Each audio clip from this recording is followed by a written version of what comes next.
అందరికీ వందనాలు. నేను యూకేజీ చదువుతున్నాను. బైబిల్‌లోని స్టోరీ చెప్పకపోతున్నాను. బైబిల్‌లో ఒక యోనా ఉండేవాడు. ఒకరోజు యేసయ్య యోనాని గురించి ఏమని చెప్పినాడంటే, యోనా నువ్వు నినివే పట్టణానికి పోయి స్వాత ప్రకటించు అని చెప్పాడు. వెళ్తాడు దేవుడని తర్షీష్ పారిపోవడానికి ఒక ఓడెక్కినాడు. ఓడెక్కగానే వర్షం గాలి తుఫాను అవన్నీ వచ్చినాయి.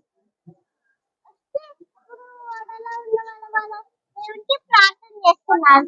ప్రార్థన చేసుకుంటే యోనేమో నిద్రపోతున్నాడు. నిద్రపోతుంటే చిటిలో యోన పేరు వచ్చింది.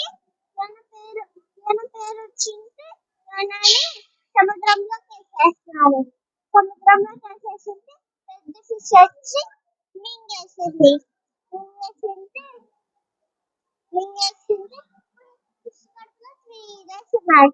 3 days ఉండి ప్రే చేసుకుంటున్నాడు. ప్రే చేసుకుంటుంటే ఏమని ప్రే చేస్తున్నాడంటే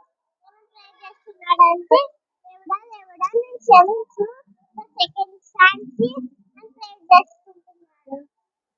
ఓకే సభ నువ్వు వెళ్ళి ఒడ్డుపైన కక్కేసే అని చెప్పినాడు.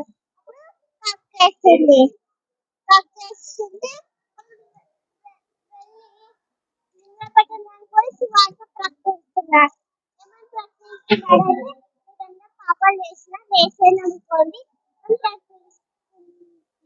మీకు కూడా వేసే నమ్ముకోండి.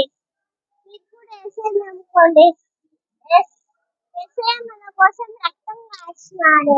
యేసయ్య నమ్ముకుంటే పరలోకం వస్తుంది. యేసయ్య నమ్మకపోతే నరకం వస్తుంది. Thank you.